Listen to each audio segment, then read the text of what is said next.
Don't let these tears fool you. It's all dog around this mug. I'm good.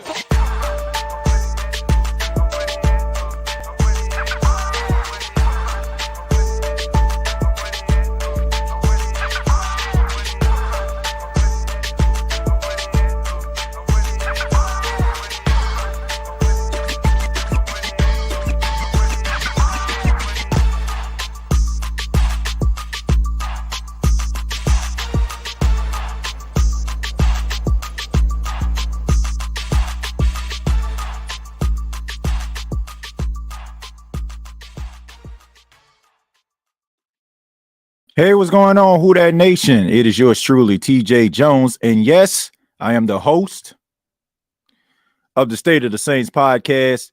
Thank you all so much for checking out the State of the Saints podcast, where we talk New Orleans Saints. Really do appreciate your time. As y'all can see, I'm at home today. I've been on vacation since last week, man. And, we also had a couple of days off this week. So just been chilling at home. Thought it was a beautiful day. Thought we'll take the podcast outside.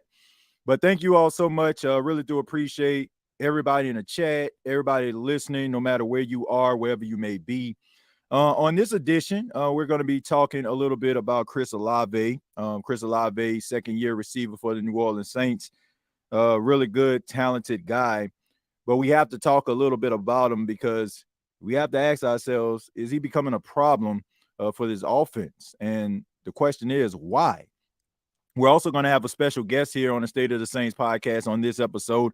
He'll be with us shortly. He's been on here a few times from CBS HQ, CBS Sports, Emory Hunt. He'll be joining us, talk a little bit about the Saints as well as the NFC South and the state of the offense as a staff, organization, and crew. But let's go ahead and get into it, man. Let's talk a little bit about Chris Olave. Chris Olave is going into his second season. He's in his second season now with the New Orleans Saints, and he's a talented guy. I'm not telling anybody anything they don't already know. Everybody knows how talented Chris Olave is. That's the reason why we got all excited about him going into his second year. It's the reason why we thought that this team would be one of the best offenses in all of football. Boy, were we wrong, but are we wrong about Chris Olave?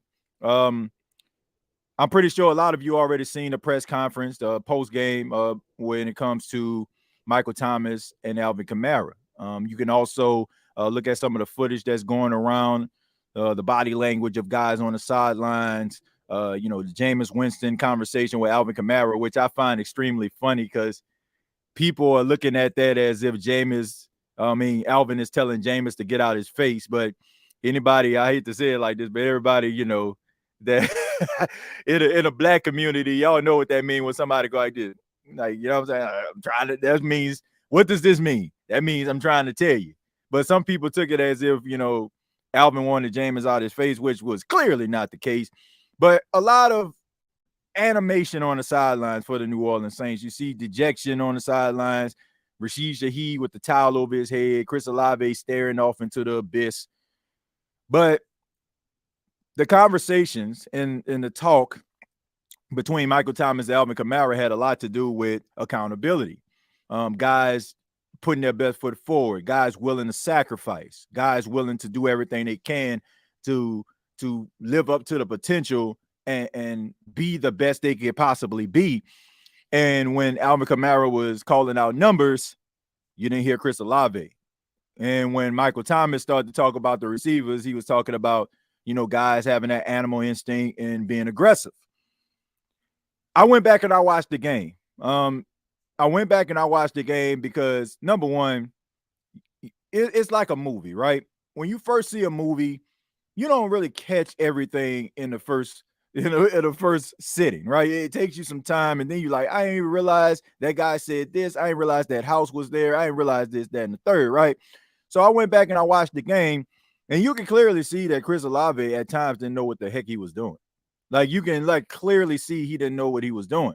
And when Derek Carr was calling for audible, he had his hands up in the air, like, what's going on? There was a route that was ran. He ran on the inside. He was supposed to go out with it. There was an out route that he could have possibly caught, but he kind of stopped on the route. It just seems like to me that Chris Olave is in his own head. I said this before. I feel like he's in his own head. I feel like maybe the lack of catches over the last couple of weeks, that's uncharted territory for Chris Olave. You're looking at a guy that was a 4-star recruit coming out of California, San Diego, goes to one of the biggest powerhouse colleges when it comes to football in Ohio State. And this guy isn't used to losing. Like they won a lot at Ohio State when he was there. And at times, when you go through these type of, adverse times when you become a professional, a lot of it is a shock to a lot of these guys because they haven't been in this position. But I also feel like he's not helping the cause. Like in some ways, I feel like Chris Olave is acting like a petulant child. Like he's pouting. He's not very he's very transparent. Like he's pretty obvious. It's pretty obvious that he's upset and it is affecting his game. And I would be remiss if I didn't mention, and I hate to say this, but I got to say it, he's reminding me a lot of Brandon Cooks. I don't know if some of you probably remember this game. It was in 2017. The New Orleans Saints, they played the Los Angeles Rams. The Saints beat the brakes off the Rams. I want to say the score was like 49-21, right? Drew Brees threw for 4 touchdowns in that game. Michael Thomas went over 100 yards. Brandon Coleman had a touchdown. So many other guys. But one thing happened in that game. Offense was at its apex at that time. But what happened was they won in dominant fashion, but Brandon Cooks did not record a reception at all. He didn't record a reception. And even though he should have been happy that the team won this football game, he got upset and asked for a trade. His agent came out and put it out there that he was requesting a trade. And I'm just thinking to myself, I'm like, man, wait a minute. Hold on. Wait a second. Why is it that you're so excited about, why are you so upset that your team won 49-21? Like the name of the game is to win the football game. Like that's the gist of it. And I apologize. I want to say, I see people telling me it's 2016. That's what I meant. Because Michael Thomas, this was his rookie season. Thank you very much. But back in 2016, yeah, he was upset. And at the end of the season, Brandon Cooks was traded to the New England Patriots. But if you look at Brandon Cooks' career, you look at his numbers, his analytics, nothing tells you that he should have been traded as many times as he did. He got traded from the New England Patriots, then he got traded to the Rams, then he got traded to the Texans from the Rams, and it has just been like that his entire career. And you have to wonder to yourself, what's wrong with Brandon Cooks? Very talented guy, but he can't seem to find stability anywhere. And I don't want Chris Olave to fall down that rabbit hole because he has all the talent to be a top receiver in the league. Now, I still feel like he lacks certain things that number ones are supposed to have. Like some people look at, Chris Olave as a number one receiver. I feel like he's a top shelf number 2 receiver at this stage of his career, because there are certain things that I look at when it comes to number 1 wide receiver. When they throw you the football, 9 times out of 10, we know for a fact you're going to win that matchup. When you look at Michael Thomas, he's not the fastest guy in the world. But when you throw the ball towards Michael Thomas, number 13 is going to catch it. It doesn't matter if he's going to take a tough hit. It doesn't matter if he has to stretch out. It doesn't matter if he's on the sidelines. It doesn't matter if he has to come down, and I know that catch that he caught against Carolina hurt his tailbone. Anybody ever caught a pass like that, it had to hurt. But he's willing to sacrifice everything that he has in order for him to move the chains. I'm looking at business decisions by Chris Olave. I'm looking at attitude issues when it comes to Chris Olave. And I don't feel bad about saying this because even his own family called him out for his petulant behavior against the Tampa Bay Buccaneers. So this is the reality. Chris Olave is very young in his career, and he has an opportunity to change this. But you have to want it. You cannot go and look at, okay, you cannot go by your talent anymore. Like it's just not about talent anymore. Everybody in the NFL is talented. Like, I don't care if you're the number 1 or the number 4 receiver, you still possess some level of talent that has you playing in the NFL. And I don't want to see Chris Olave fall into that trap where, everybody's singing your praises and everybody's saying that you're up next and everybody's saying that you are the number 1 and you're not earning it. Because you have to understand, there's always somebody that wants your spot. So you have to wake up with this level of hunger. You got to wake up with it every single day. I use the example on the State of the Saints podcast on HNSN. You all will be able to hear on tomorrow. I use the example of Jerry Rice. Jerry Rice is the greatest wide receiver of all time, hands down. Like, you can probably talk about some of these other guys that come along, but when it comes to being fundamentally sound, route running, catching passes, it don't get no better than Jerry Rice. Jerry Rice said in his Hall of Fame speech, think about this. Jerry Rice said this in his Hall of Fame speech: I wish I would have enjoyed playing football more. Because when they won the Super Bowl, he was right back to running those hills. He was right back to doing those drills where, that was famous by catching bricks and all that kind of stuff. He was headed towards the hill. And he did that every single year to a point where he wasn't enjoying the offseason. He wasn't going to Turk and Caicos. He wasn't going to Cozumel. He wasn't going to those places. He was right back on the hill. So with that being said, you got to have a level of hunger. The greatest wide receiver of all time said to the entire world that he wished he would have enjoyed playing football more. But that showed you the sacrifice that he made in order for him to be great. And still to this day, Jerry Rice retired, I want to say, in 2003. So 20 years later, we are still looking at this guy as the best. You got to want it. You got to want it.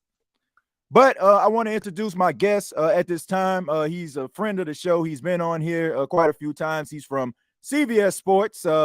He's a graduate of Louisiana Lafayette, and he's here to talk to us a little bit about, the New Orleans Saints as well as the NFC South. Ladies and gentlemen, Mr. Emory Hunt. Emory Hunt, how you doing, man?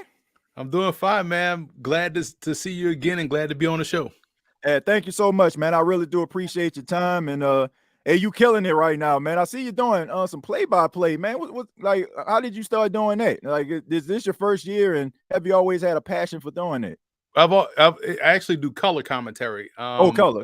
Play-by-play is a whole different animal, man. Okay. But I've done color since 2015 or 14. Okay. 15, I believe, was my first year doing color commentary. So I love it. It keeps me engaged with the game in that way. It's the closest thing I feel like it comes to actually playing in the game because of the preparation. Then you're out there, you're feeling the atmosphere from the crowd. You're calling games, these big moments and big situations. And it's just fun, and I love doing it. I love keeping that blade sharp every Saturday. Yeah, no doubt about it, man. I watched the last game that you called doing color, but I mean, you're doing an absolutely great job, man. And I just wanted to give you a shout out with that and everything that you're doing with CBS Sports. But I got to give you credit, before we get started. Okay, so you were on the show right before the draft, and I got a clip here. People that didn't check it out. We were talking a little bit about Derek Carr, and the question I asked you was, should the Saints draft a quarterback? And I just want to play this. Check this out. A healthy Jameis is the best option for this football team. But they went ahead and got West Coast Andy Dalton by bringing in Derek Carr. But here's the thing about Carr. When you look at their peak career, right? I'm talking about Andy Dalton at his height and Derek Carr at his height. You could legitimately have an argument that Andy Dalton was better. Got to the playoffs multiple times with Cincinnati. I think he won a couple of division championships in that mix. Derek Carr has been with the Raiders for 9 years and has done virtually nothing but be kind of that QB 16. Maybe sometimes he looks like a QB 12. But for the most part, the Saints are getting exactly what they had last year. So I mean, you sound like a prophet there. But my first question is to you: what gave you that level of confidence, like looking at Derek Carr and just comparing him to Andy Dalton? And it looks like, to be honest with you, you were absolutely correct based on these 6 games. You know, it's fascinating, man. I don't think, especially within this industry, you know, a lot of people don't understand how much football I actually watch, right? In terms of college, pro, at all the different levels. So I've seen a lot of football, and nothing is ever new.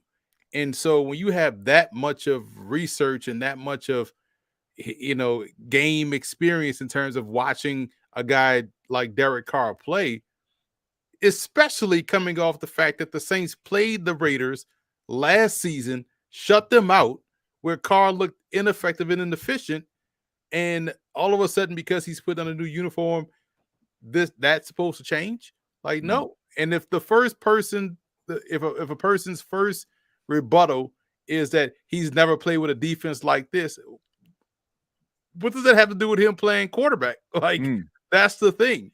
And the Raiders have had great receivers. They've had great defenses. While Carr has been with the Raiders, it just is his play. And I feel like the 1 year where he was going to kind of change that narrative was the year he got hurt before going into the playoffs, and he had to start, I believe, a rookie in Connor Cook. Right. And they lost that game to the Houston Texans. So, you know, for me, it was like, we've seen Carr play. We know what he is. We know he's not going to be able to play above the X's and O's, and we're seeing that play out currently with the Saints offense, which is why I felt like he would hold them back. I looked at a few of his games, of course. Like, well, I looked at all 6 of them. It seemed like, it just seems like something is missing. How much of that, in your opinion, is Derek Carr, and how much it is the play caller with Pete Carmichael? I think it's all Derek Carr. And here's the reason why. Because when you have a quarterback that, and these are the knocks I had on Carr while he was playing with the Raiders, is his pocket presence and pocket awareness is not where it needs to be. So when you don't have great pocket awareness or pocket presence, you're going to take a lot of sacks. And it's going to seem like you're always under pressure, which then will have the fan base or the layperson say the offensive line is horrible.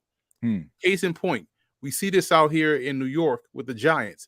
Now, granted, they have had their inconsistencies due to injury. You know, you lose your start left tackle, who's one of the best in the game, in Andrew Thomas, and you're playing musical chairs with guys on the interior. It's hard for an offensive line to create continuity. However, when Tyrod Taylor was back there against Buffalo, very good pass rush, very good defensive line, we didn't hear much about the offensive line, did we? No. Outside that first series where the guy got hurt and the guy you just signed had to go from guard to tackle, left tackle, and they had some issues there. But because Tyrod's pocket presence is better than Daniel Jones, he's able to supersede the perceived offensive line question. So when your quarterback doesn't have pocket presence, it makes the offensive line look better. It makes the receivers look like they're not getting open. It makes the play call look like he's not calling the right plays. All of that snowballs downhill because a guy can't buy time or create opportunities, because everything is not going to be perfect. And if you're telling me everything has to be perfect for you to be effective, then maybe it's a you problem.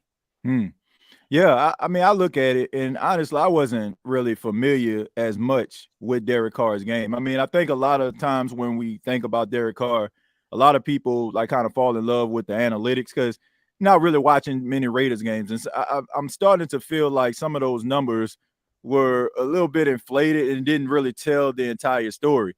But I mean, we see that all the time when it comes to certain players.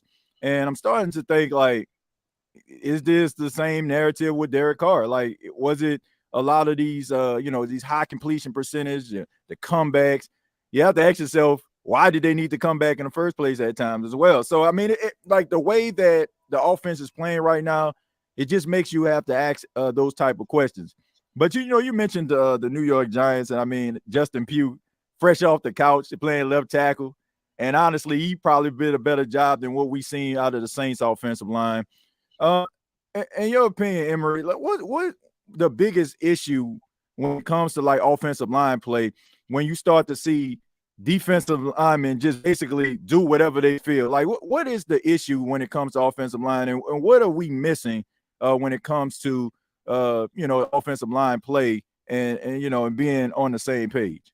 That's a great question, because when you think about it, it's two C's: continuity and confidence. And if you don't have continuity, you won't have confidence, and you won't have the success out there on the field.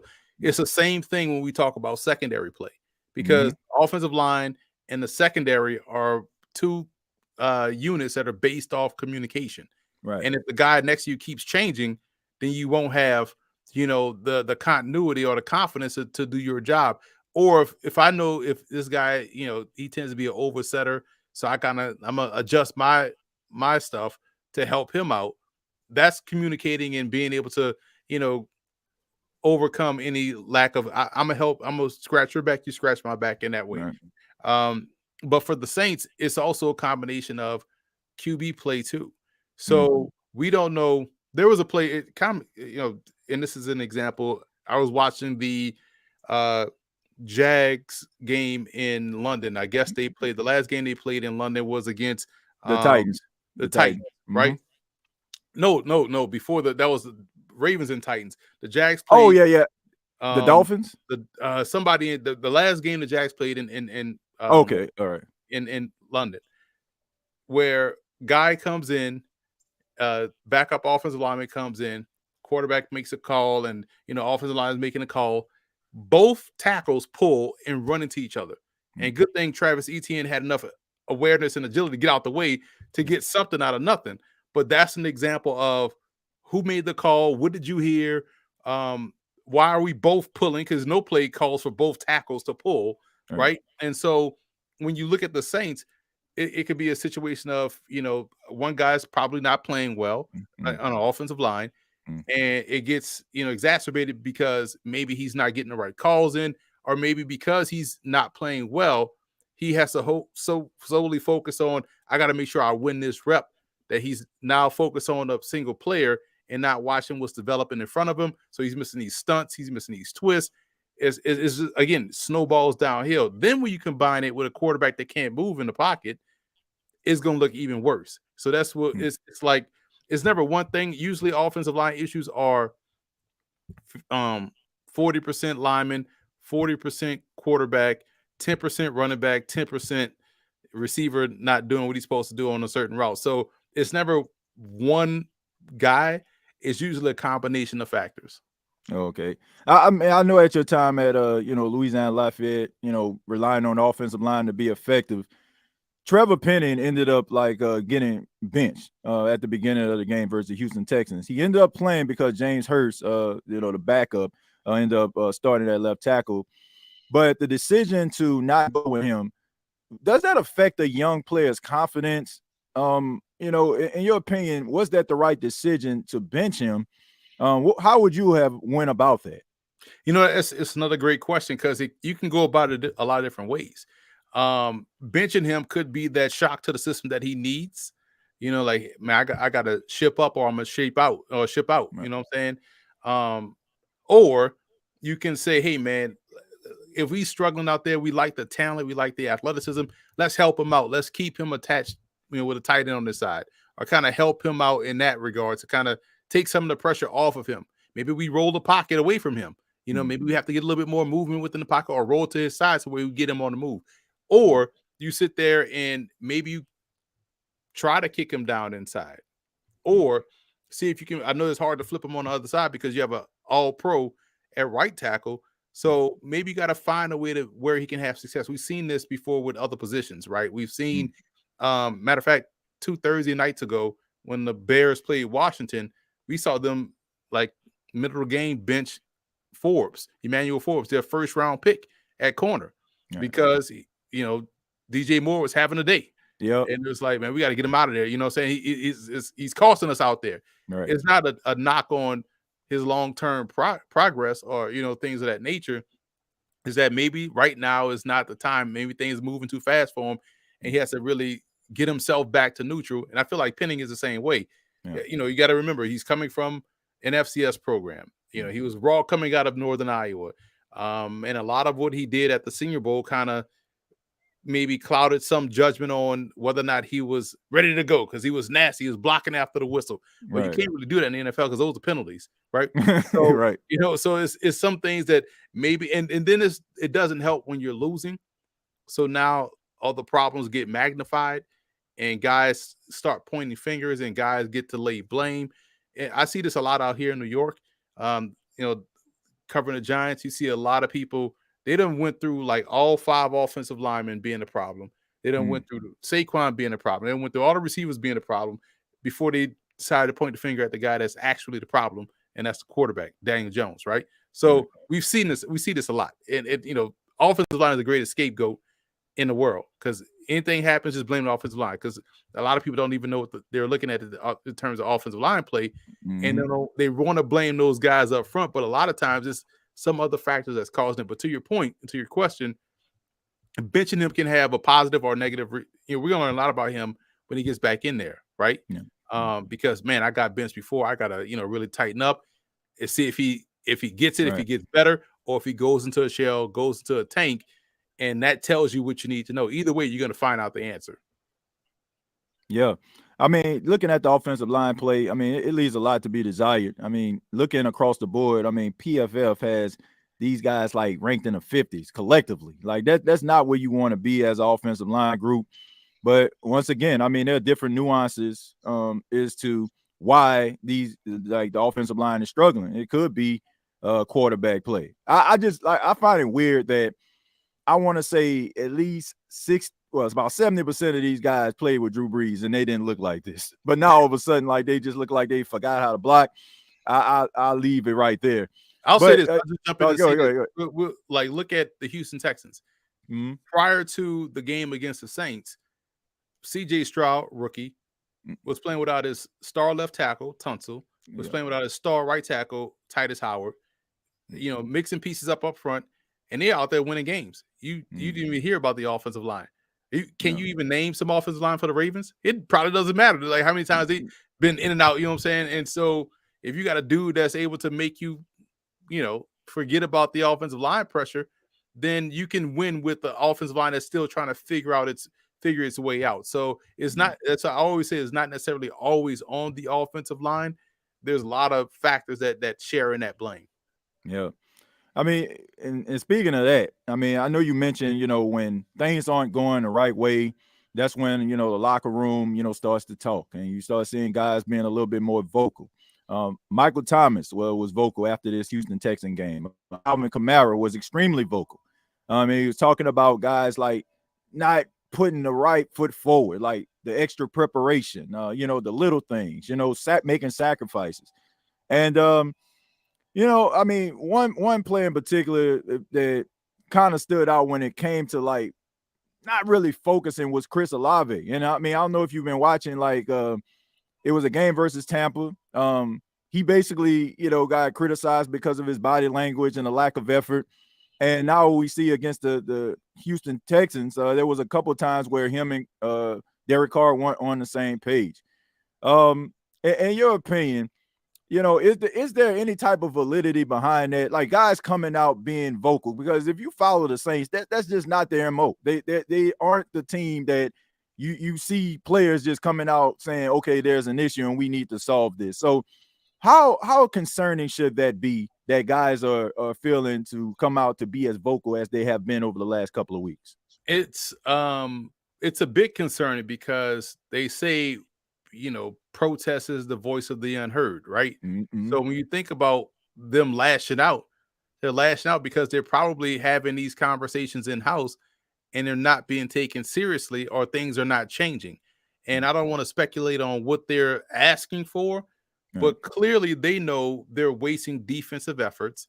Their offensive, how healthy has his Saints skill position been over the last 3 years? Now you have a full complement of Michael Thomas out there every game, Olave out there every game.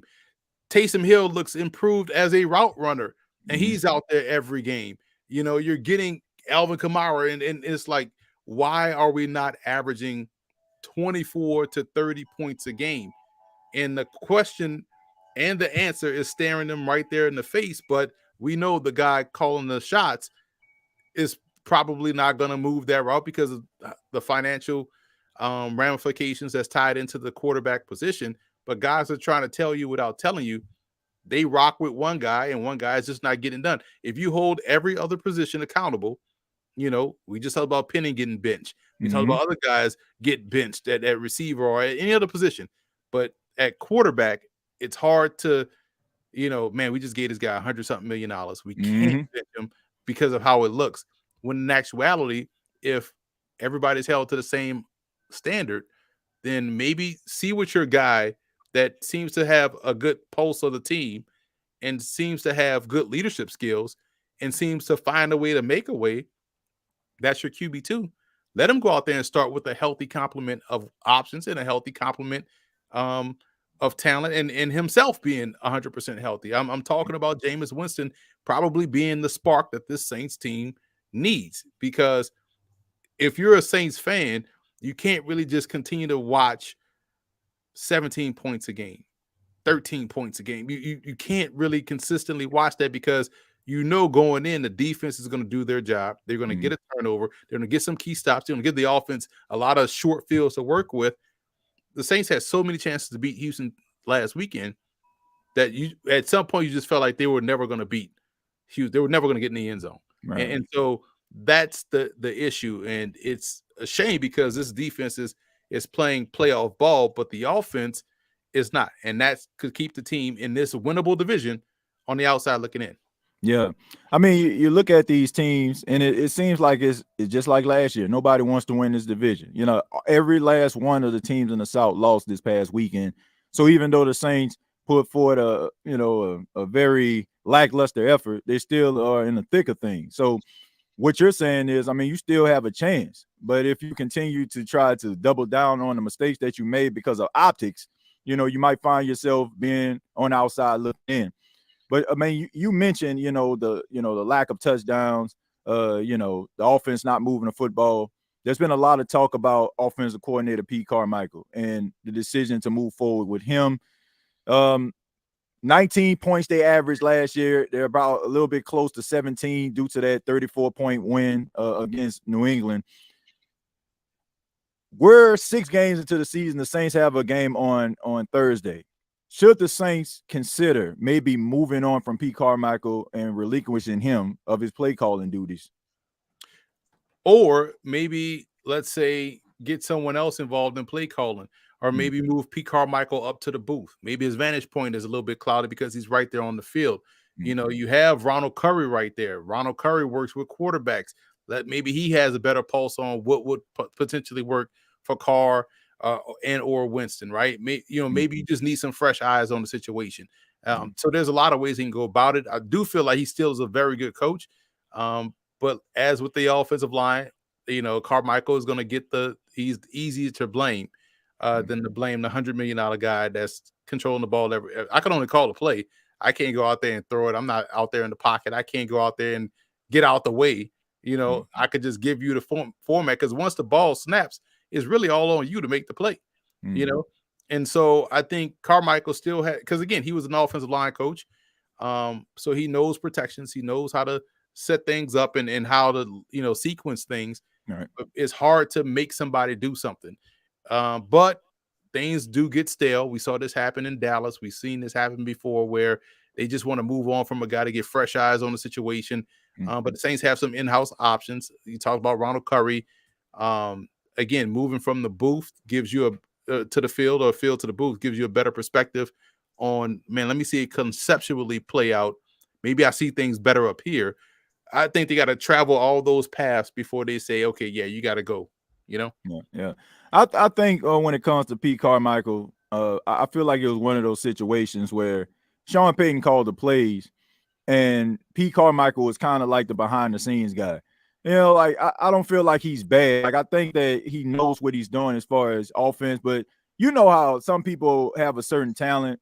Let's just say you're a great writer, but if somebody tell you to stand in front of the class and be able to give a speech, they can't, right? But if you put it into words, it speaks to you. You get what I'm saying? I feel the same way when it comes to Pete Carmichael.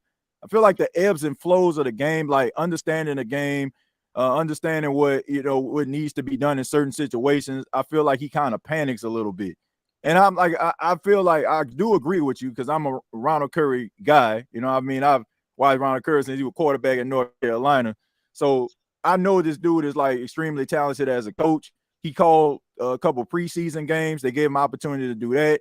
So I do feel like maybe, giving him opportunity to call some plays at times. And like you said, maybe changing Pete Carmichael's vantage point at this particular time might be helpful. But my next question for you, seven weeks into the season, you got a nice little sample size of the NFC South. Who is the team you feel like will come out of the South based on what you've seen so far? Right now, it really is about which quarterback can you trust for all teams, because I feel like all teams' defenses are playing well. Falcons defense is playing well. I was a Falcons guy preseason, had them winning the division. The Bucs defense is playing well. Baker is playing, better than Ritter. Ritter and Baker are both playing better than Carr, who are all playing better than Bryce Young, right? So it really comes down to which quarterback can you trust. And we'll talk. I think right now I have to lean Tampa because I can trust Baker more than I can trust Ritter. Obviously, that's hard to say now because Baker's coming off a game where if he just connects on one of those deep balls, they beat Detroit, right? He left maybe like 3 touchdowns and 5 big plays on the table. But I love the way that their defense is playing. I love the way they're playing on offense. Baker looks confident, and he's a veteran. And Ritter just is tied to Arthur Smith, who's another guy that tends to. There are certain guys. That's why I like what Ty Bowles is doing. We know he's a defensive mastermind, but he's letting people call a defense. You know, only a certain amount of coaches have the rare ability to do both. Sean McVay is showing you he can do that. Kyle Shanahan shows you he can be the head coach, delegate, but also be locked into what is working offensively to call plays. Arthur Smith is showing you that he's probably better as an OC than a head coach. And if he wants to be a head coach, he has to relinquish being an OC, right? So they have a convoluted issue over there because on paper, offensively speaking, they should be just right there with Tampa. But right now, I will go Tampa as now the favorite in the division. As an onlooker, I have to say that Atlanta has like a lot of promise. As a Saints fans, I just hope that they actually have a solid season because here's the thing, Emory. This is a deep draft when it comes to the quarterback position. I don't want to see them get their hands on some of these top quarterbacks because that's honestly, I feel like that's what's missing. They have a solid defense. The running game, that they have, Bijan is as advertised. I mean, and they also have Tyler Algier. And I'm just nervous, like if they can get their hands on a more competent quarterback, because I at this time I don't really trust Desmond Ridder, and I feel like I don't know if he's the answer, but if they can get their hands on like one of these other quarterbacks, like a Michael Penix Jr. or Drake May, or one of these other like top-notch quarterbacks, they can find themselves like winning the division consistently. That's why it's like imperative for the Saints to try to figure it out, because you have a lot of these teams in NFC South. They're young, and the only way they have to go is up. I mean, I know Carolina is 0-6 right now, but all the way they can go is up. They got a young team. They're changing around the defensive scheme. So to me, the Saints going to have to figure it out. They're going to be the new Tampa Bay Buccaneers technically, because the way that the team is structured, you got a lot of contracts that is hard to get from under, and so they're going to have to figure it out, man. They're going to have to figure this thing out. But Emory, thank you so much for being a part of the State of the Saints podcast. I really do appreciate it. And let everybody know how they can get in touch with you. Follow me on Twitter or X at FBallGamePlan. Subscribe on YouTube at youtube.com/footballgameplan. They can always check me out on CBS Sports HQ Wednesday, Thursdays, and this week you'll see me there Saturday in studio as well, breaking down college football. So I'm always around, always talking ball. Just follow me on those. And you could also pre-order your 2024 football game plan draft guide. Over 1,000 individual scouting reports, footballgameplan.com/2024 draft guide. Yeah, make sure that you check it out and continue to support CBS HQ. Definitely tuning in. Emory, thank you so much, man. hopefully speak with you down the road and have more positive things to say about our New Orleans Saints, man. Appreciate it, man. Look forward to seeing you hopefully in India again at the Combine. Oh, yeah, man. No doubt about it. Thank you so much, man. Yeah. All right. Shouts out to Emory Hunt, man. Shouts out to him. Great brother right there. Really do appreciate his time.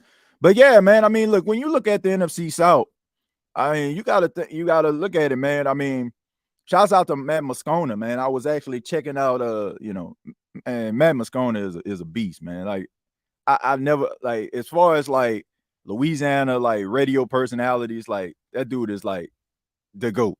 But anyway, he had like a little segment where of course he was talking about the Saints, and he was talking about all the dead cap money that they have. Now I know I don't want to fall into the trap, right? I don't want to sound like Nick Wright or anything like that, but you have to rely on these guys that you have on the team right now to get it done.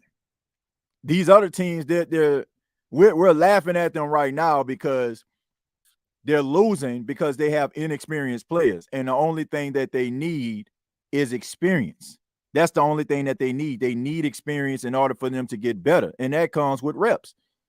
But when you look at the New Orleans Saints, man, some of their key positions, they got some players that are on their way out. Cam Jordan is on his way out. Demario Davis is on his way out. As talented as the Honey Badger is playing right now, he's on his way out. Marcus May, the list goes on and on. So they got to find ways to win right now. The Saints are structured as a team that has to win right now. And if they don't, then we can find ourselves like, y'all don't want to hear this, but you will find yourself looking like the Tampa Bay Buccaneers. Like we will be the Tampa Bay Buccaneers. Because all of these other teams out here, rather it's Tampa, rather it's Atlanta, rather it's Carolina, they have homegrown guys that they have invested in. And Matt Rule may have been a terrible head coach in the NFL, but one thing he was really good at was selecting these players. They did a really good job when it comes to that. So they're going to have to figure it out, man, and they have no time to wait. So this thing has got to work. It's got to work, man. I'm going to read some of your comments. Once again, thank Mr. Emory Hunt for being here, man. That's my guy right there, man. That's my guy right there, for real. Like, but let's go. Let's see. Thank you, Mr. Hunt, and thank you, TJ. I appreciate him for being here, man. And shouts out to him. Like, anytime I call him, B-Mac, Brian McFadden, like, they always come through, man. So shouts out to them, man. No doubt about it. But Emory always come through. Like, and I appreciate that. Tampa Bay and the Giants sucked at the beginning, and they give them boys a chance. Yo, mark that down. Yeah, I mean, look, I understand what you're saying about giving them a chance, but here's the thing. When you look at some of these key positions, these guys are up there in age, man. The Saints don't have time. They don't. The Saints don't have the luxury of trying to figure it out. They just don't, because Cam is getting older. DeMario is getting older. Marcus May is getting older. Honey Badger getting older. I mean, AK is getting older. I mean, you got to understand, like, this, you got to strike while the iron is hot. And the Saints kind of brought this on themselves, because I understand it, because you got to have confidence in yourself, right? You got to have confidence. Like, I get why they felt like, oh, we can go out here, we can win right now. I feel like that Minnesota playoff game was a little bit of smoke and mirrors. That Tampa Bay Buccaneers game was a little bit smoke and mirrors in the playoffs, because they felt like all we have to do is keep this thing intact and add a few more things and we'll be fine. And it don't always work like that. I mean, they went to Vegas, they put it all on black, and it didn't work out for them. But I feel like when you are committing to guys that aren't giving you what you need, and you extend these guys for 3 and 4 years and keeping these guys on the books, just makes you wonder, like, man, who is making these decisions, and are they making the right decisions? And as of right now, I don't know. I don't know if this is the case. Like, taking mediocre talent and paying them like they one of the top players at their position, like, I feel like it's a big mistake. The Saints are trying desperately to hold on to the remnants of Sean Payton and Drew Brees. Anything that reminds them of that, anything that reminds them of some level of success, they find themselves trying to make this thing work and trying to bring those players back. They are sweating to the oldies. I know some of y'all know what I'm talking about. Yeah, you remember Richard Simmons sweating to the oldies? That's what they're doing right now, because that's exactly what they have been doing over the last couple of years. You cannot be afraid of the unknown. Sometimes you just have to embrace it. And I feel like by the Saints prolonging the process, they're going to continue to push themselves back, because the Saints, the way that they structure themselves each year is to go for it. So you have to take a look in the mirror. I know that's become a cliche. That's all we hear anyway. Looking in the mirror. If you don't know how you look by now, then I don't know what to tell you. You know what I'm saying? Maybe you Ray Charles or Stevie Wonder, you just can't see it. The fact is, you have to look at yourself in the mirror and realize what type of team you have. You have a combination of seasoned vets and young guys. You got some of these older guys that are still on contract. They're going to be lifers, which I have no problem with. The Mario Davis being a lifer for the Saints doesn't bother me, and neither does Cam Jordan, because both of these guys are still demanding double teams. They know what they're doing, but it's up to these younger guys to be able to step up. I know people try to look at, man, what Cam Jordan at? I'm not expecting for Cam Jordan to go out here and get 10, 11 sacks at 34 years old. But I'm proud of the fact that you got Carl Granderson on the other side. Now I don't have to rely so much on Cam Jordan. You know, like, you don't have to. It's almost like that picture that's circling online. There's a picture of Master Splinter and some baby Ninja Turtles, and he's holding their hand. And then the next picture, it's the turtles all grown up, and Master Splinter is a little older, and they're carrying him. That's kind of like how it is. Now, I'm not saying that Cam is old and you got to carry him, but at the same time, you want your younger players to be able to step up and not so much rely on some of these seasoned veterans that we know for a fact are kind of winding down, but still are productive, but not as productive as they were in their younger days. Like, I expect for Pete Warner to make more plays than Mario Davis. If I'm looking at the stat sheet, I'm looking at Pete Warner making more tackles than Mario Davis. That's a good day for me. You want to see some of these young players step up and be able to, dominate. So these older players can still be able to do their job, but we're not looking for them to be able to be Reggie White every single week, or, Lawrence Taylor every single week. Like, nobody's really talking about Cam Jordan because how well Carl Granderson is playing. And that's the way it should be. I know nobody wants to hear that, but it's the truth. You want your younger players to be performing better than some of your older players. Like Chris Olave, the topic of conversation, he's supposed to have more catches and yards than Michael Thomas, because he is designed to be the succession plan. So I have no problem with that. But you have to win now. You have to win. The Saints have got to win right now, because it's going to be an issue down the line. It's just that simple. It's going to be an issue down the line because you have your money wrapped up in a bunch of veterans. And if these guys start to fall off the map, you still have to pay these guys, and it's going to be hard for you to find replacements for them. Can't guard Mike is still a number one wide receiver who the game plan should revolve around in the passing game. Look, Michael Thomas has been consistent, right? He's been getting about 5 or 6 targets a game, and he stays between that 45, 50-yard mark, right? Stays like right in the middle of there. So that just shows you right there that the consistency of Mike T. Mike T is not looked at as a number one anymore because of anything that he's done. It's just the injuries that has plagued him throughout the years. And now Chris Olave has come forward in the position where the Saints draft him. Like, that's how we think, right? He's just drafted in the first round, therefore he is Michael Thomas's replacement. But if you look at both of these guys, who are you counting on? Who do you count on the most? Like, who are you looking at to make a play first? It's Michael Thomas. It's Michael Thomas, man. And I'm telling people, like, what I'm saying about Chris Olave is not a knock, but I don't look at Chris Olave as a number one receiver. I understand that he had a really good offseason. I understand that training camp was great, and you had all these different tweets about, oh, he acting a fool, and oh, look at the route running. Oh man, he's on another level this season. All that other stuff, which I'm pretty sure is true. But at the same time, there are certain things that I feel like Chris Olave lacks that's prohibiting him from being a number one guy.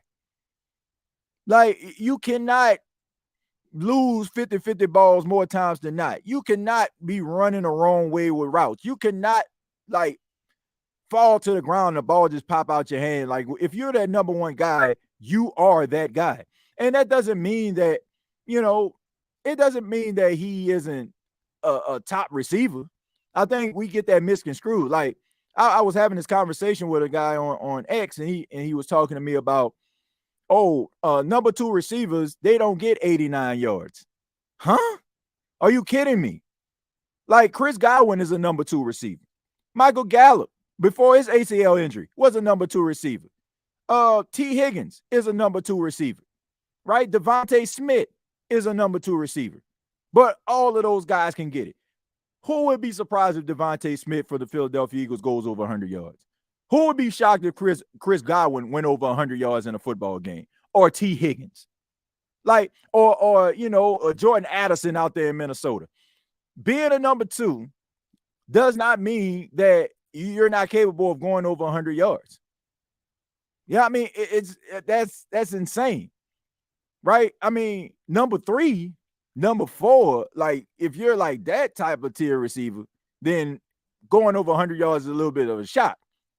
But being a number two guy or a top or, a high-end number one, not elite number one, but a solid number one, there's nothing wrong with that. But I feel like if you're going to be in this conversation with the Jamar Chases, with the Justin Jeffersons, right? What do you got to do? You got to come down with that football. You got to be able to make the plays. You got to be clutch in crucial situations. When the game is on the line, like, you got to know that the quarterback can actually trust you to run the route and put the ball where it needs to be. And you also have to ask yourself, and I'm not insane, man. How do quarterbacks and wide receivers get on the same page? Anybody that ever played football, anybody that's ever played the wide receiver position or the quarterback position, you know that some of the best camaraderie, the best chemistry is developed after practice. It is. I can remember, like, playing football with my homeboys and stuff like that, and we have what we call play breakdown. And he running around in the pocket, he running, and all of a sudden, like, he just throws the ball. I'm breaking off my route. He runs to he runs to one side, I'm following him. He runs to the other side, I'm following him, right? Because that kind of stuff is developed after practice. Because during the time, you're actually going over the fundamentals, the game plan, the install, and all that other stuff. Staying after practice is how these guys get on the same page.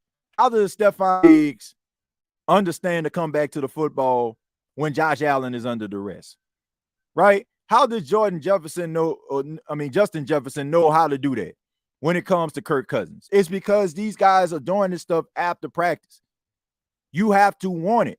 That goes back to what we were saying at the top of the show. You have got to want it. You got to eat, sleep, and breathe this thing. If you want to be one of the best, you have to make sacrifices. If you want to just be a jag, I mean, when practice is over, go home, right? Show up to practice at a certain time, right? I mean, that is what you do to, I guess, your talent to keep you there, but it's not going to get you to the elite status. And that's what I want from Chris Olave. I do not want him to fall, and no disrespect to Brandon Cooks. He's a great player, but he falls into that Brandon Cooks trap where you start to believe your own hype and you're not building on it. You're not getting any better. You're basically, just solid, and you're okay with being solid. There's that old saying, big time players make big time plays in big time situations. And you become a big time player by burning that midnight oil, having a burning desire to be the absolute best. And no matter if you're not, and maybe that guy on the opposite side, there's the other team's wide receiver might possess a certain level of skill than you have. But guess what? Today, I'm about to show you up. I'm about to show you that I am the best. I know y'all remember that Christmas Day game against the Minnesota Vikings, right? When Alvin Kamara went off for 6 touchdowns. Who was on the other sidelines? It was Dalvin Cook. Dalvin Cook was having an outstanding season. Like, I'm talking about all-pro type season. Dalvin Cook had everything going together. He had some injury issues, but he seemed like he figured it out that year, and he came into the Superdome. And it seemed like Alvin Kamara looked at Dalvin Cook. They possess kind of the same skill set. They both are really good pass-catching running backs. He catch the ball running between the tackles. But this day, Alvin Kamara chose to be great. When the Saints need Alvin Kamara, he chooses to be great. So Chris Olave is good, but my question is, does he want to be great? That goes to Rashid Shaheed too. I like him. Great player. Feel like they need to give him more when it comes to this offense because everything he does, it works. Like this guy did a jet sweep that should have been a loss of 3 yards. He turned that into a first down. He turned a punt that was a deep pass by Derek Carr. He went over this guy's head and caught it for 51 yards. He also caught a touchdown, the lone touchdown. And this is the second time we've seen him catch the lone touchdown against the Tennessee Titans in week number 1. But at the same time, it can't just be we just out there playing park ball. The quarterback has to trust you, and you have to know what you're doing. And once again, it can't just be because everybody's saying your praises and you're looking at Twitter and you're seeing a bunch of more positive tweets than negative, and now I can go home. No. It's about maintaining that position. It's about maintaining that position. So hopefully these guys can get it together because it was clear. It was clear. I mean, look, we all know that the offensive line is not very good. Like, we know that. We've already established that. But if you can read between the lines, it's pretty obvious. If you go back to watch the game and also combine that with what Michael Thomas said and what AK said, it's pretty clear that it's talking about these guys. They're young. They're inexperienced in certain aspects of the game. But I will say this, your talent, your speed can only get you so far. You got to be able to counteract what the opposition is doing. And eventually, if you start watching game film and not watching it the way that you should, if you're not doing the little things, the league has a way of catching up with you. That's why some of these teams, they start off dominating defensively, offensively. But as the time goes on, week 6, week 7, week 8, the offense starts to sputter a little bit. The defense starts to have holes in it. Why? Because teams are starting to collect data. Like, I'm talking about everything from your man. Like, when you're in a room and you're looking at film about the team that you're going to play next week, like coaches and players are watching mannerism. They are looking at your social media page, trying to see like if you have any trouble in paradise. They're doing all these things when it comes to preparation. They know if somebody says something to you and it seemed like you responded, like he seemed like he was mad, so they know to put the best trash talker on you to knock you off your game. They know, like, if you're going on social media, people up here talking about you and your girlfriend had a bad night, how they can affect you. Like, they find ways to make you one-dimensional. And if you give them ammunition by just saying, okay, I'm fast, I can catch. I caught that one-hand snag against Carolina. I caught that pass over that wide receiver against the Texans. Guess what? Like, that's only going to take you so far. You're going to have more and more games like how when the Saints played Tampa and Tampa just didn't let them beat them over the top because they felt like that's all they had at the time. And as of right now, they look at one-dimensional. So you got to continue to work, put in that work, and try to get better. Who That Nation, thank you very much for the $5. Says, I wish you would have talked about Carr more. He is a problem, TJ. Watch this. Will fall on everybody but Carr. I never thought he was decent. Who That Nation, I'm going to say this.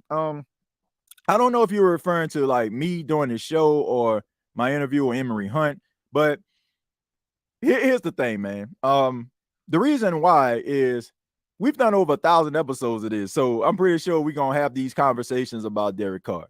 My job doing these interviews is to make sure that you get a perspective of what the person that I'm interviewing is feeling. So I know I didn't go in depth with, with Derek Carr. This honestly isn't a show about Derek Carr at this particular point. And we'll have shows about that in the future. But I felt like this was necessary because the topic of conversation was the verbal on the sideline, the nonverbal on the sidelines, and the post-game interviews. Because everybody is talking right now. So that's the reason why. We'll have times where we talk about Derek Carr, and I appreciate that, man. That's a good point. But at the same time, Emory basically said it. He is a guy that leaves a lot to be desired. But here's the reality, Who Dat Nation. There's nothing we can do about it. Nothing. Absolutely nothing. You can do nothing about it. This dude is with the New Orleans Saints to at least 2026. So it's nothing really they can do because Mickey Loomis, Dennis Allen, decided that this guy is the right guy for the job. So he's going to be here because I don't see anybody that's making $150 million sitting on the bench no matter how slow he playing or how mediocre he may look. And they'll probably say, well, he threw for 350 yards. There's a certain term out right now. They're calling it a Dak Prescott type performance. Anybody that knows Dak Prescott, he played good last night. I got to give a shout out to Dak. But anybody knows that about Dak Prescott, there's a lot of patting going on there. All right. Team losing, let's throw the ball down the field, bombs away. And it's a bunch of empty calories. It don't account for anything. It doesn't account for winning football. It doesn't account for success. It's just inflated stats. You didn't win anything, but you play enough for people to say and make an argument that it's not your fault that you lost. So that's the reason why. Honestly, that's the reason why I ain't really going to it. But thank you, man. Says, do you think if we would have got Deshaun Watson, we would have been better? He could have overcome some of the sorry play calling and blocking. No, I don't. I look. I feel like the New Orleans Saints will get better offensively when P. Carmichael is no longer a part of this team. Honestly, I don't see P. Carmichael leaving, being fired. I don't see that. I feel like the Saints have so much respect for him because of all of his years of service and all these other things and yada, yada, yada. They're not going to want to let him go. You'll hear two things. Number one, Pete Carmichael steps down as offensive coordinator at the end of the season. Or number two, the Saints appoint Pete Carmichael as an offensive consultant. They're not going to fire this guy because the Saints, once again, they care about optics, how things look, how they are perceived. That's just the way they are. And as long as Mickey Loomis, Pete Carmichael want to be a part of this team, they will be a part of this team. But I don't, honestly, in certain ways, I don't even blame Pete Carmichael. I blame the desperation of Dennis Allen and Mickey Loomis for feeling like they couldn't go outside of the facility to find somebody that can be able to run this offense that wanted to be here. Pete Carmichael did not want to be in this position. So my question is, how can you blame somebody for giving it the old college try? And for people that will sit up here and say, if they came to him the second time, why, why didn't he just say no the second time? Well, my friend, you don't understand football. The worst thing that you can do in football is quit. Ask Vontae Davis when he quit during halftime with the Buffalo Bills. Being a quitter will have you on the outside of the NFL world forever. So he had no choice, especially if you put his foot to the fire. As soon as you come out here and say Pete Carmichael turns down the position, guess what? Now people are asking why. Why did he turn down his position? Why is he offensive coordinator? He must be scared. So, had to protect himself. I feel like the Saints should not have put him in that position. They shouldn't have put him in that position. And I feel bad for him because what are you going to say? if somebody comes to your door hungry, right? And they can smell the food through your door, you cooking up in there, and you got leftovers. Like my wife pot roast, right? And somebody comes to your door, excuse me, I'm extremely hungry here. Can you help me out with some food? If you say no, like you looking like the biggest jerk on the face of God's green earth. If you can eat, your wife can eat, your son, daughter, whatever can eat, and you still got leftovers and you don't want to give somebody something, it just makes you look bad.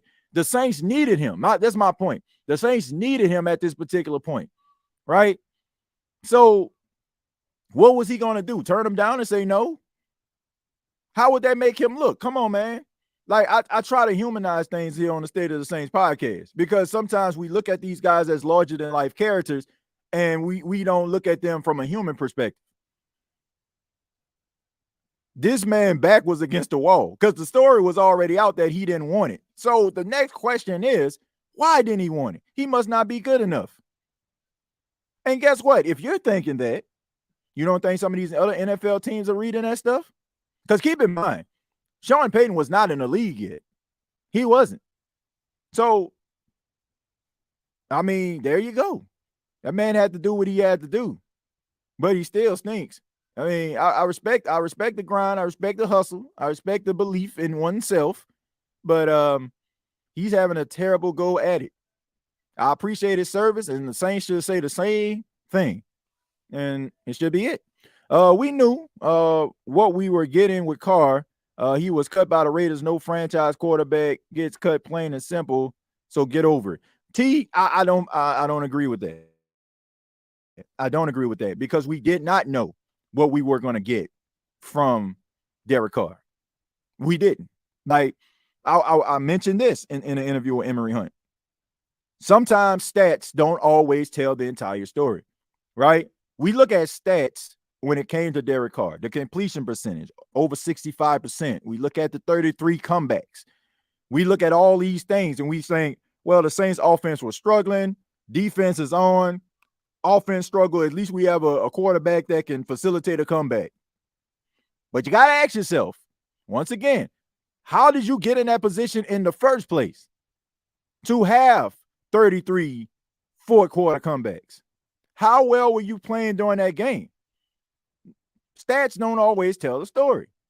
If a guy throws for 500 yards and like 5 touchdowns, but he also threw 4 interceptions, well, how impressive are those 500 yards? Right? I mean, you got to look at things in a grand scheme of things, and you have to understand that maybe it wasn't as impressive as we thought. I even fell for the fool's gold. I mean, I've watched Derek Carr, and a lot of times where I watched him in a nice little sample size, he was pretty solid. But it was also during a time where he wasn't 30 years old, and it was also during that time where I just felt like maybe, the Raiders were dysfunctional. Because here's the thing. It was the same narrative when it came to Dennis Allen.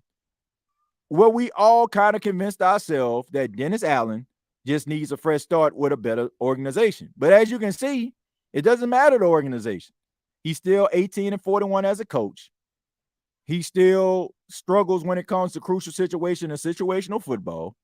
And it doesn't matter where you put him. You can put him with the 49ers. You can put him with the Eagles. It doesn't matter. Because you are who you are at the end of the day. And what Dennis Allen is, he's a defensive coordinator through and through.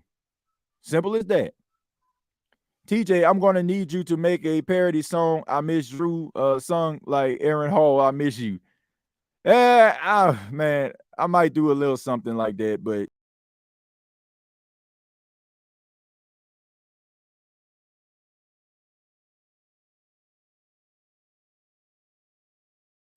my apologies.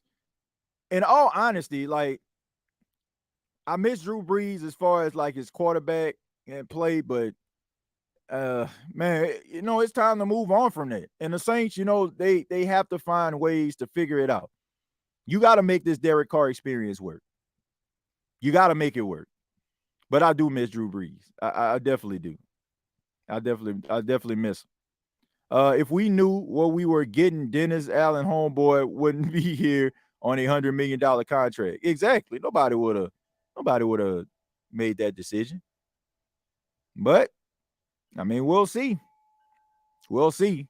I already told you about Derek Carr. You know, I think that Derek Carr, to me, I think a lot of times he just wants everybody to like him. I used the example yesterday on yesterday's episode about the character Homelander on this show called The Boys. Some of you don't know what that is. Is a superhero show. Homelander is the strongest superhero of all, and you know he can basically, you know, eliminate anybody off the face of the earth with his laser eyes or crush them with his super strength. But the one thing that he wants from everybody is love. Like, he loves to be admired. He loves everybody singing his praises. And I feel like it's the same way with Derek Carr. That's one of the main reasons I felt like when things start to go awry and people start questioning him with the Raiders, he kind of, you know, started panicking, started pouting, went home. I don't care what they saying. The Raiders basically just said that they decided to send him home, which wasn't the case because, once again, it's about optics. If Derek Carr went home after an argument with Josh McDaniels, how appealing would he would have looked on the market?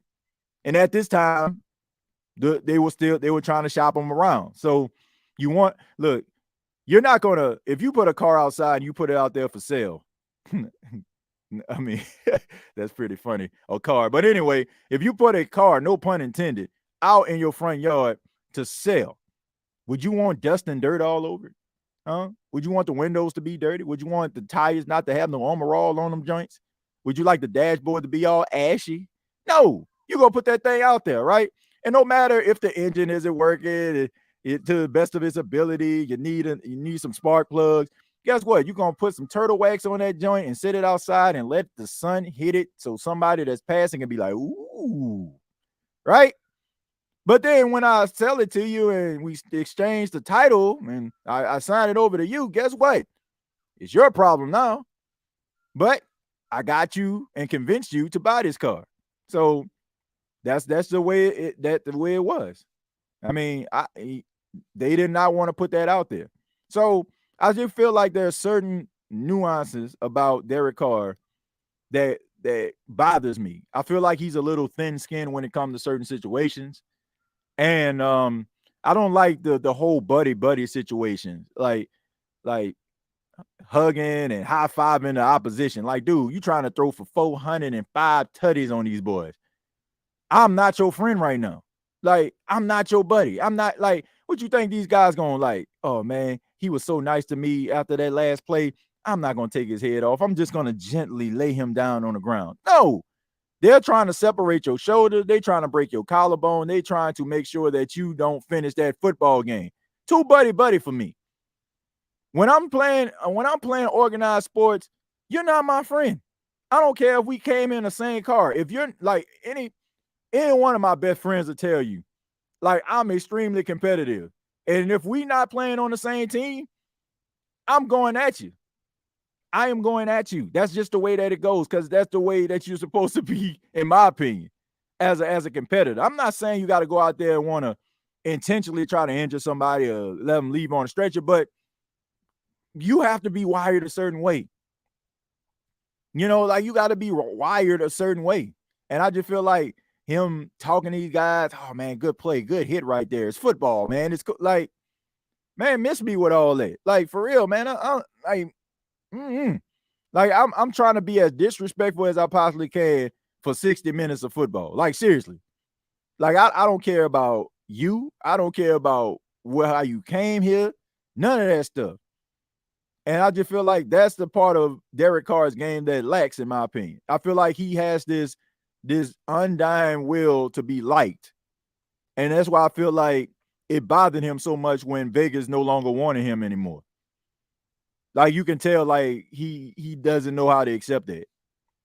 I mean, you can tell in his body language. You can tell the way he came to the Saints. You can tell, like, how he just refers to a lot of the situations. He starts to go back to his days with the Raiders. He's quick to tell you, like, oh, they didn't want me anymore.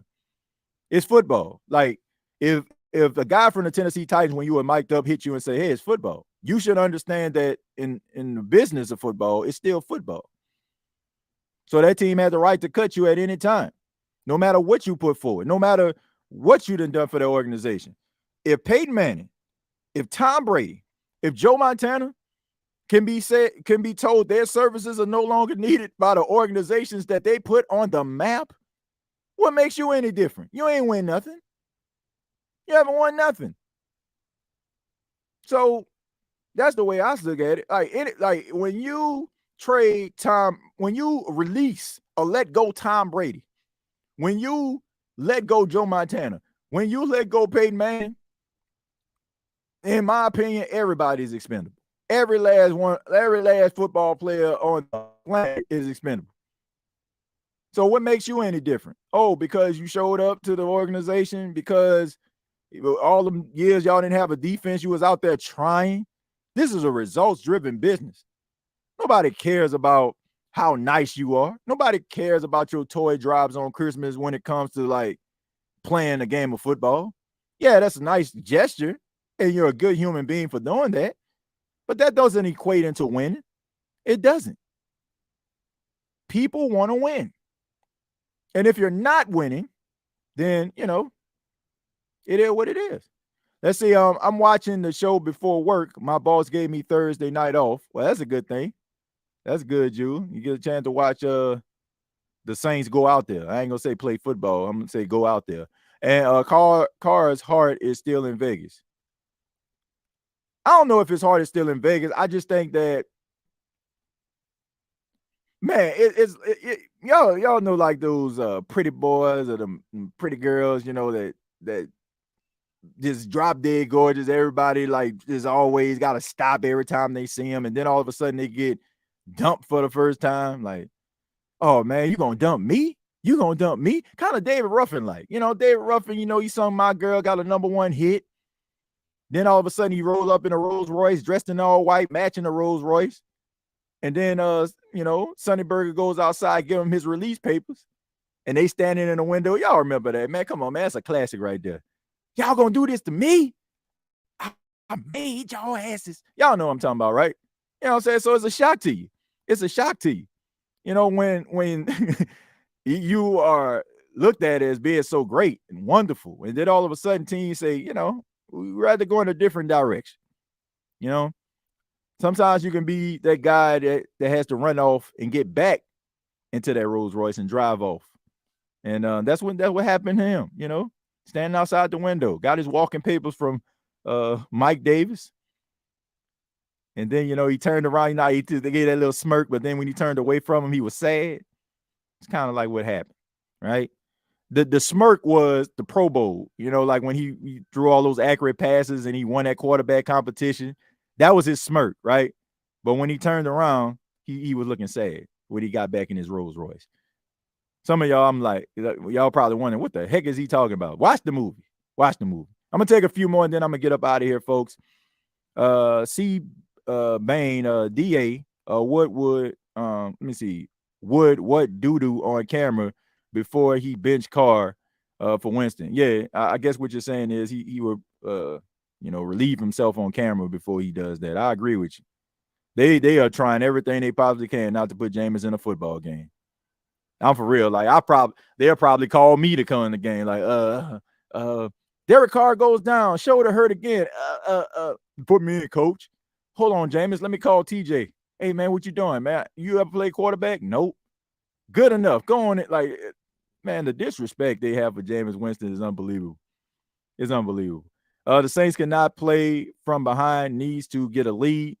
I don't know. I don't know if they can play from behind, play with a lead, because they play from behind, they lose. They play with a lead. I mean, can I interest you in the Green Bay Packer game? 17-0, right? Going into the half, and lost 18-17. So can't win with a lead. Can't win without having a lead, I guess, right? Put TJ in, coach. Now, y'all want a couple interceptions? Yeah, that's fine. If y'all want a couple interceptions, I cannot play quarterback. I can throw, but it ain't gonna be accurate. Let's see. Who do you think we should hire as OC? You know what? I don't know. I don't know. I have maybe like one of these younger guys that's kind of like an intern. I say like a guy like Joe Brady. I wouldn't mind having Joe Brady as offensive coordinator, but I do feel like the Saints need to go in a direction where they get a offensive minded head coach. So I'm looking at Ben Johnson. I'm looking at Harbaugh. I'm looking at Bieniemy. I'm looking at guys like that have call plays and get yourself a like kind of like a wonder kid type guy that can also help you. And at times you can give him the play calling duties from certain games, right? So that's what I feel like needs to happen. Let's see. You're right, TJ. That's why I'm surprised Jameis stayed. I'm sure he knows DA don't want him as quarterback. Yeah, I mean, but at the same time, I can understand he was still dealing with injuries. He wanted to kind of heal up, and he believed in himself. Like that tells you everything you need to know about Jameis. Is that he believes in himself. Like that tells you right there. Like because he's willing to sacrifice a year of being a backup yet again, and heal himself up to go back out there. Anybody else would have been like, "Oh man, you know what? I want to play. I want to play. I want to play," and would have went to any team or any team that's destitute. They would have went to it. But him, like, I gotta respect Jameis in this regard. He believes in himself. He believes in his ability. He believes that he's a starting quarterback. He believes that he can help a team win. And also, I gotta have more respect for him. I don't see how anybody at this particular point wouldn't have any level of respect for Jameis or root for him. You know, you still got people that's holding on to what he did at Florida State and all them other things that was going on. But anybody that was a number one overall pick still feel like he possesses certain skills and deep down inside knows that he's probably better than a quarterback that's out there right now. But he's still in a huddle, still encouraging guys on the sidelines, picking guys up in tune with the game. You got to get this guy respect. I respect Jameis Winston. And I think you should too. Like you don't have to want him to be the quarterback of the future. You don't have to want him to be your favorite quarterback. But in that regards, you have to have respect for him. And a part of you have to believe that, you know, this guy can, you know, find some level of success. Like his characteristics makes you want to root for him. Like rather you believe that he's the quarterback of the future or not. I want to see this man be successful. And Jordan says, as Deuce Wenham pointed out, Carmichael has a good game plan, but opponents read his tendencies, so it's predictable. They ran the same play. Hold on, excuse me about that. Let me go back down here. They ran the same play multiple times. Thomas and Olave running on the same side. Yeah, Jordan, man, shouts out to my guy Deuce Wenham. Great football mind. Understands the X's and O's way better than me, believe it or not. You know, but I don't want to say believe it or not, but I mean, it's just he's really extremely talented at what he does and breaking down film and simplifying and helping people that may not know that much about football understand what they're actually seeing. And yeah, he got a point. You know, he got a point, man. I mean, Carmichael crumbles like a graham cracker during pressure. I checked out his show. You know, I checked it out. You know, I always watch Deuce, man. You know, Deuce Wenham, especially like when it comes to all 22. I always watch him. You know, it kind of helps me be able to understand things that I may not have seen in the game and also help me to apply some of the dialogue that I do. But he was absolutely right when it came to like him cracking under pressure. I mean, you go from having a really good opening series with Alvin Kamara and Kendre Miller running the football, and you just completely just go away from that. Why? You know, like it's a lot of second guessing. Maybe he's more like Sean Payton than I thought. Because we know that Sean Payton, nobody second guessed themselves like a Sean Payton. Sean Payton will first down, 7-yard gain. Second down, 7-yard gain. Back to first down, 13-yard gain. Then another first down, triple reverse. Like, what? Huh? Like, what are we doing? What are we doing? But I want to say thank you all for checking out the State of the Saints podcast. Really do appreciate it. Shouts out to my guy, Emory Hunt, for stopping by. Color commentator. Make sure y'all check him out on CBS Sports HQ. Does an outstanding job over there. Shouts out to everybody in the chat right now with your questions. 308 people watching this right now. Wow. Hope y'all enjoy that scenery, man. It's a beautiful day out here in Myrtle Beach, South Carolina. Got to go pick up the packing man. went back to school. This week. He goes to school year round, man. So it's not like how a regular public school, how you just out for the entire summer. They kind of spread out the off days. So got to go pick my little man up. But thank y'all so much. Really do appreciate your time.